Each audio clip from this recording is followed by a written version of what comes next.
Ətirli bir səhərin xəbərini aldıq. Dediler ki başlayıbdı əskər qisasın. Murovdağın zirvəsində bayraq ucaldı. 44 günə vətənin yarası sağaldı. O gün bütün Azərbaycan ayaq üstə. Yetişdi o müqəddəsan qeyrəti göstər. Əskərimi güllələyənlər namaz üstə. Qardaşları hər birinin qisasını aldı. Tarixə yazıldı bugün qələbən sənin. Unutmarıq heç bir zaman heç bir əskəri. Millətin vətən yarası savalı vardır. Cənnətin qapısından baxır şəhidlərin. Tarixə yazıldı bugün qələbən sənin. Unutmarıq heç bir zaman heç bir əskəri. Millətin vətən yarası savalı vardır. Cənnətin qapısından baxır şəhidlərin. Tarixə yazıldı bugün qələbən sənin. Göndəmdə açdı, üstünü çəkib. Laçına birinci giren oğlanlar. Halaldır mənim dəstəmim. Sağ ol qoca, sağ ol. Ya Rəbbim şükür sənə eşittin bizi. Şuşa məscidində gəlir əzanın səsi. Bu hak yoludur, hak savaşı, haqdır zirvəsi. Azad oldun canım, vətən sındır qəfəsi. Allah bizə qismət etdi zəfər xəbərin. Hər evdə intizar dolu qəlbin harayı. Qarabağın rahat olsun, dursun ürəyin.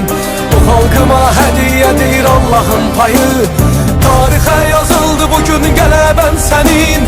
Unutmarıq heç bir zaman heç bir əskəri. Millətin vətən yarası savalı vardır. Cənnətin qapısından baxır şəhidlərin. Tarixə yazıldı bugün qələbən sənin. Unutmarıq heç bir zaman heç bir əskəri. Millətin vətən yarası savalı vardır. Cənnətin qapısından baxır şəhidlərin. Tarixə yazıldı bugün qələbən sənin.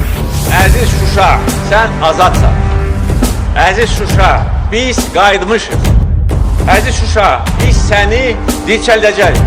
Qarabağ bizimdir, Qarabağ Azərbaycandır.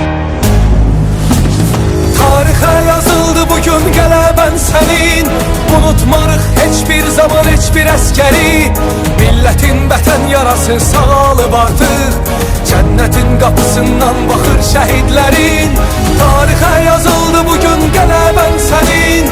Unutmarıq heç bir zaman heç bir əskəri. Millətin vətən yarası sağalı vardır. Cənnətin qapısından baxır şəhidlərin. Tarixə yazıldı bugün qələbən sənin.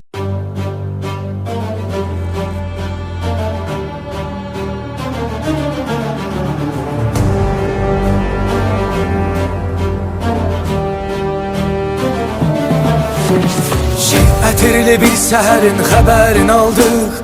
Dediler ki başlayıbdı əskər qisasın. Murovdağın zirvəsində bayraq ucaldı. 44 günə vətənin yarası sağaldı. O gün bütün Azərbaycan ayaq üstə. Yetişdi o müqəddəsan qeyrəti göstər. Əskərimi güllələyənlər namaz üstə. Qardaşları hər birinin qisasını aldı. Tarixə yazıldı bugün qələbən sənin. Unutmarıq heç bir zaman heç bir əskəri. Millətin vətən yarası savalı vardır. Cənnətin qapısından baxır şəhidlərin. Tarixə yazıldı bugün qələbən sənin. Unutmarıq heç bir zaman heç bir əskəri. Millətin vətən yarası savalı vardır. Cənnətin qapısından baxır şəhidlərin. Tarixə yazıldı bugün qələbən sənin. Göndəmdə açdı, üstünü çəkib. Laçına birinci giren oğlanlar. Halaldır mənim dəstəmim.